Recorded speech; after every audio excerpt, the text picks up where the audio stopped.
The queens all enter the workroom, once again congratulating Polly Pocket on winning the challenge and Mrs. Potato Head on winning the lip sync.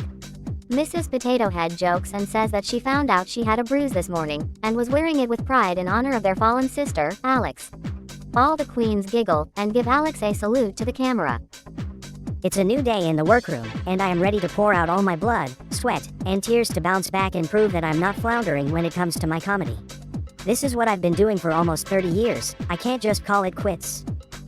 Ginger excitedly tells the girls that she's so thrilled she made it to the final 7, saying that they're almost halfway done with the competition. Polly Pocket notices this and wonders how many people are going to be in the finale, and if they should begin to brace themselves for some harder eliminations as the field narrows down. We're starting to near the end of the competition, and I'm starting to get more and more excited about that finale approaching. I've established myself as the leader of the pack, so I'm thinking I'm a shoo-in. I do hope that my bestie Polly can establish herself as a frontrunner, too. I'm getting a little nervous for her. The queens wait for the TV to turn on, but instead, Kim enters the workroom, informing the queens of their challenge in person. Here's the sitch, queens. Today we're going to be focused on a special side of cartoons, educational entertainment. We're going to be learning the 3 R's. Reading, reading, and reading. For this week's mini-challenge, in the great tradition of Paris is burning, the library is officially open. Ginger, your Carrot Top snatch game was effortless. Literally, effortless. You didn't even need to put on any makeup to look like him. Mrs. Potato Head, haven't you passed your sell-by date by a couple of decades? You sure do smell like it, too. Polly Pocket, you've been doing so well here, you're the only Nepo baby I can actually root for. Judy Jetson, I love your futuristic aesthetic, even though it went out of date 50 years ago. Jade, your runways are bad.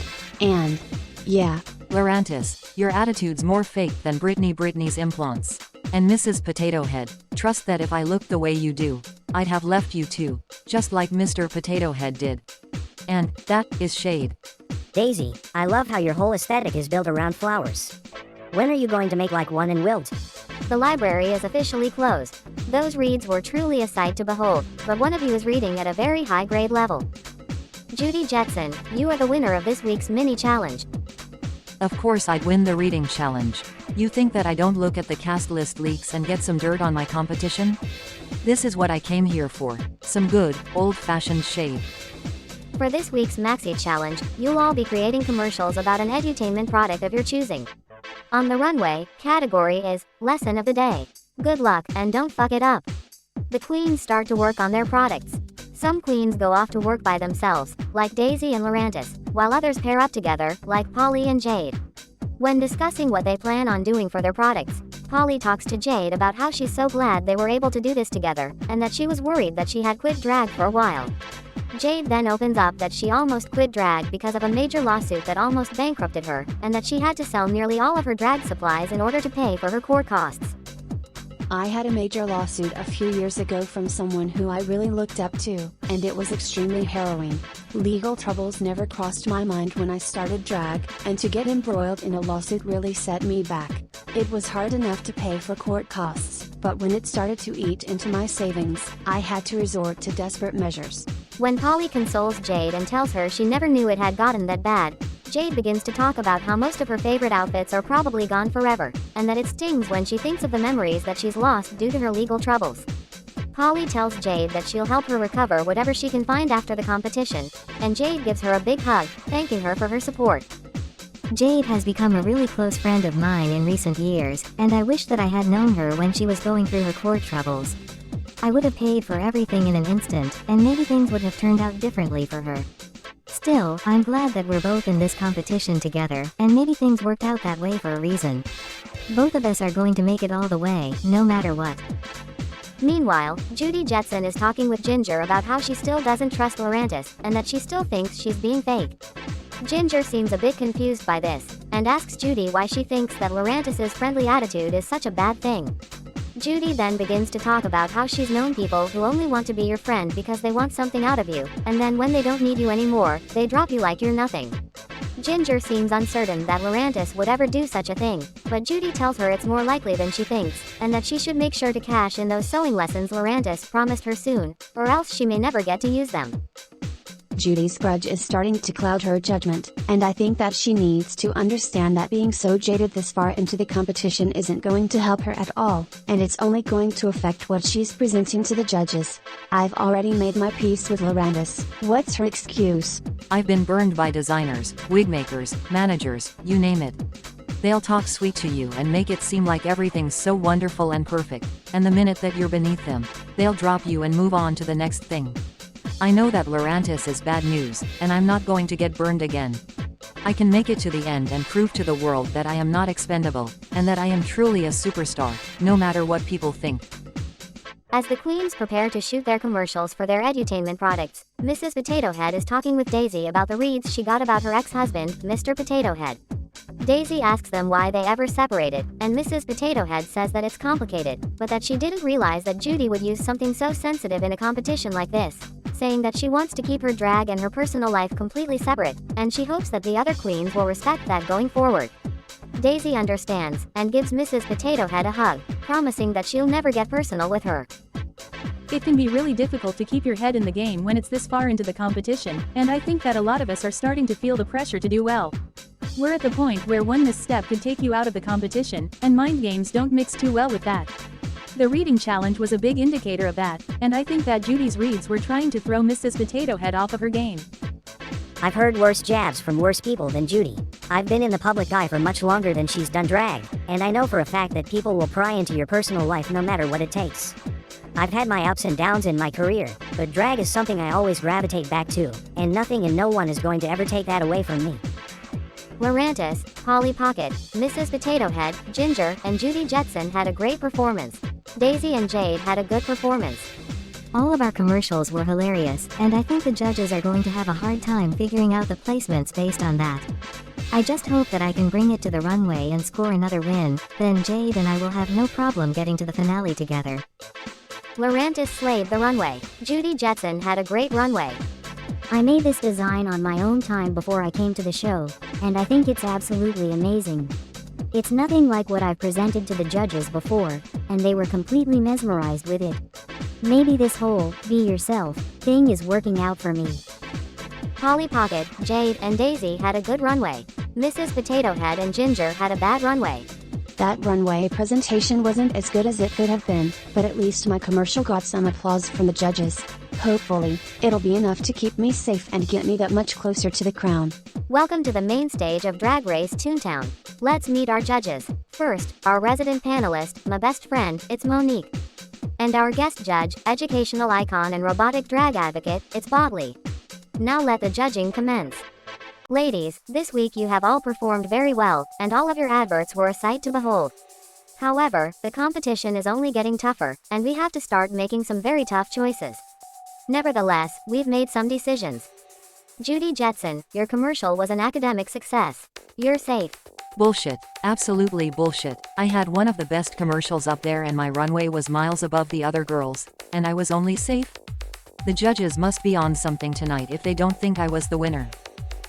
Polly Pocket, your advert was a bestseller and your runway had us wanting one in every color. Good job this week, you're safe. Another week in the top, and that means that the crown is that much more tangible. I can't believe I might actually go all the way. Lorantis, your runway had us believing you owned 100% of this company, and we expect your product to be flying off the shelves.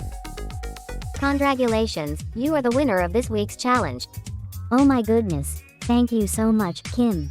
I'm completely shocked that I managed to win this challenge. I didn't even begin to think that I would even be a contender just a few weeks ago, and now I truly feel like I'm coming into my own.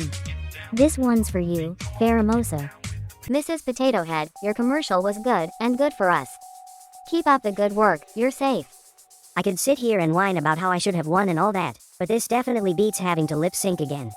Now I get to sit down and grab my popcorn. This one's bound to be juicy. Ginger Foutley, your commercial was a great learning experience, but your runway left us stumped. I'm sorry, my dear, but you were up for elimination. Princess Daisy, your commercial wasn't too difficult to comprehend, but your runway should have been held back a year. Jade, your commercial made the honor roll, but your runway needed some serious proofreading. Jade, you're safe. Daisy, I'm sorry, my dear, but you are up for elimination. Being that close to lip syncing for my life shook me to my core. I think that my runway let me down, and if all of us are starting to step it up in terms of performance, that might just be enough to put me in the bottom next week. I can't let that happen. 2 queens stand before me. Ladies, prior to tonight, you were asked to prepare a lip-sync performance to Smooth Operator by Sade. This is your last chance to impress me and save yourself from elimination. The time has come for you to lip-sync for your life. All of those feelings about that first lip sync back on season 6 are starting to rush back to me. I know that I have what it takes to make it to the finale, and this lip sync isn't going to get in my way. I've become a much stronger drag artist, and it's time to prove it on this stage. My second time lip syncing, and it's against one of the frontrunners in the competition. Daisy needs to know that I am not going home to her that easily. I learned the words this time, and you better be prepared to take this spot out of my cold, dead hands. Good luck, and don't fuck it up. Ginger Fowley had a great lip sync. Princess Daisy had a good lip sync. Ladies, I've made my decision. Ginger Fowley, Shantae, you stay. Princess Daisy, you truly were a royal spectacle each and every week, and you definitely have a bouquet waiting for you back home. Thank you so much for coming back and gracing the world once again. Now, sashay away. Thank you for the opportunity to show that I have what it takes to make it in this world. I appreciate everybody here, and I wish you all the best of luck. Until next time, let your creativity grow, and see where it takes you.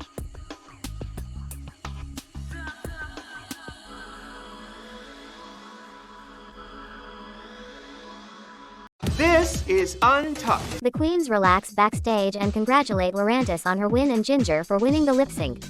Lurantis says that she's proud Ginger managed to not only slay the lip sync this time, but knock out one of the frontrunners. Ginger thanks Lurantis, and mentions that she's also glad that her future sewing teacher managed to score her first win.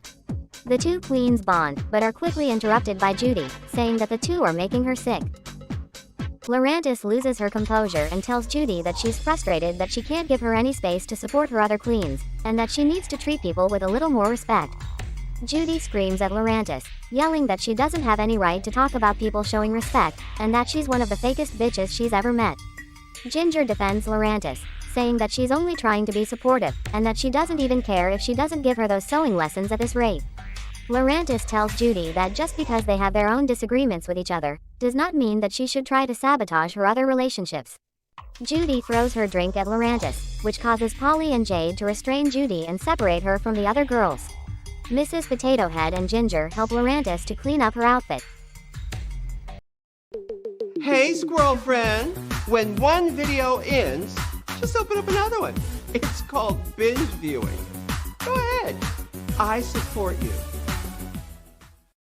Error. Dangerously low comedy level detected. Insert shady comment here. Laugh at pitiful display of talent.